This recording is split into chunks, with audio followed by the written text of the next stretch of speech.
Hello friends, வாங்க இன்னைக்கு வாழை இலையை பயன்படுத்தி அருமையாக நம்ம வாழை இலை கேசரி ரெடி பண்ணலாம்.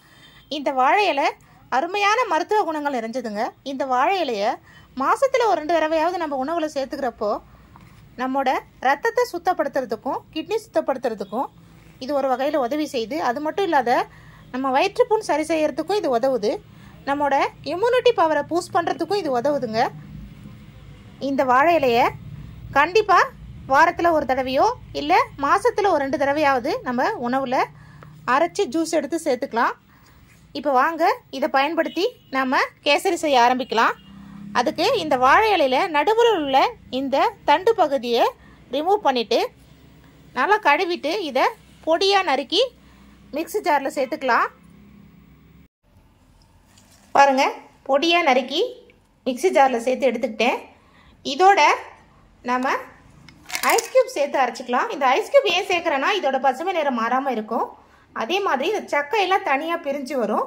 இப்போ இதை அரைச்சி எடுத்துக்கலாம். கேசரி ரெடி பண்ணுறதுக்கு ஸ்டவ் ஆன் பண்ணி ஒரு பேன் வச்சுருக்கேன். அதில் கொஞ்சமாக நெய் சேர்த்துக்கலாம்.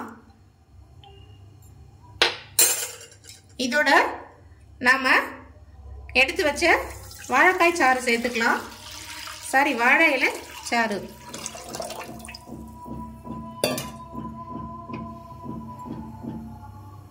சேர்த்துட்டு இதை கொதிக்க விடலாம்.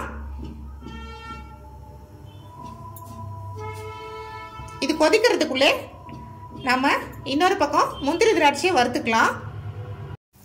பாருங்க ஃப்ரெண்ட்ஸ், சூப்பராக நம்ம வாழை சாறு கொதிக்க ஆரம்பிச்சிருச்சு. இப்போ ஃப்ளேமை குறைச்சி வச்சுக்கிட்டு நான் இந்த கப்பில் தான் 1 கப் ரவை எடுத்திருந்தேன்னு சொல்லியிருந்தேன். இந்த ரவை முன்னாடியே வறுத்து வச்சதுங்க. நீங்கள் ரவை எடுக்கிறப்போ வறுத்து சேர்த்துக்கோங்க. இதை இந்த தண்ணியில் சேர்த்துக்கலாம். சேர்த்துட்டு ஒரு தடவை நல்லா கிண்டி விட்டுட்டு இதோட எந்த கப்பில் நான் ரவை எடுத்திருந்தேனோ அதே கப்பில் 2 கப் அளவுக்கு சுகர் சேர்த்துக்கிறேன்.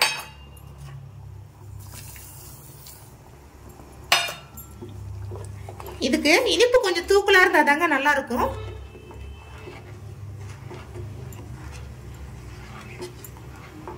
இது அப்படியே வெந்து சுருண்டு வரட்டும். முந்திரி திராட்சை வறுக்கிறதுக்கு ஸ்டவ் ஆன் பண்ணி ஒரு தாளிப்பு கரண்டி வச்சு அதில் நெய் சேர்த்து உருக்கி வச்சிருக்கேன். இதில் முந்திரி திராட்சை சேர்த்துக்கலாம். சேர்த்து நல்லா இதை வறுத்துக்கலாம்.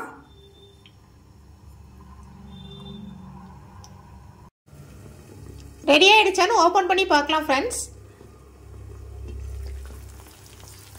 பாருங்க, சூப்பராக ரெடி ஆகிட்டு இருக்கு. நான் இடையிடையே ஓப்பன் பண்ணி கிண்டி விட்டுக்கிட்டே இருந்தேன். ஒரு 5லிருந்து 7 நிமிஷம் ஆகுங்க இப்படி குக் ஆகிறதுக்கு.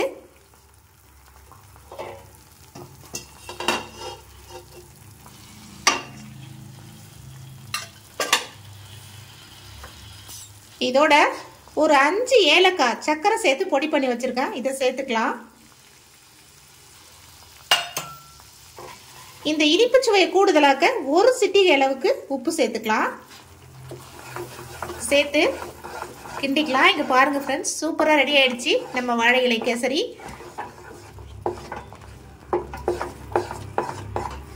ஃபைனலா நம்ம வறுத்து வச்சிருந்தோம்ல முந்திரி திராட்சை, அதை சேர்த்துக்கலாம்.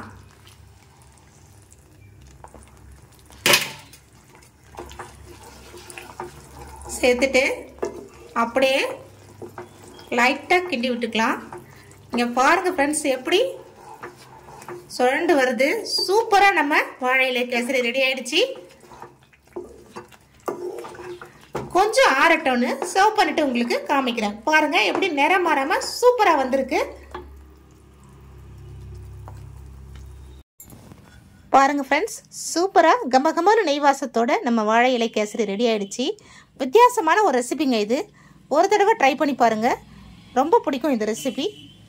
முதல் முறையாக நம்ம வீடியோவை நீங்கள் பார்க்குறீங்கன்னா சப்ஸ்கிரைப் பண்ணிவிட்டு பார்க்க ஆரம்பிங்க. இந்த ரெசிபி உங்களுக்கு பிடிச்சிருந்தா லைக் பண்ணுங்கள், உங்கள் ஃப்ரெண்ட்ஸ் அண்ட் ஃபேமிலி மெம்பர்ஸ்க்கு ஷேர் பண்ணுங்கள். மறக்காமல் நம்ம சேனலை சப்ஸ்கிரைப் பண்ணிக்கோங்க. Thank you friends.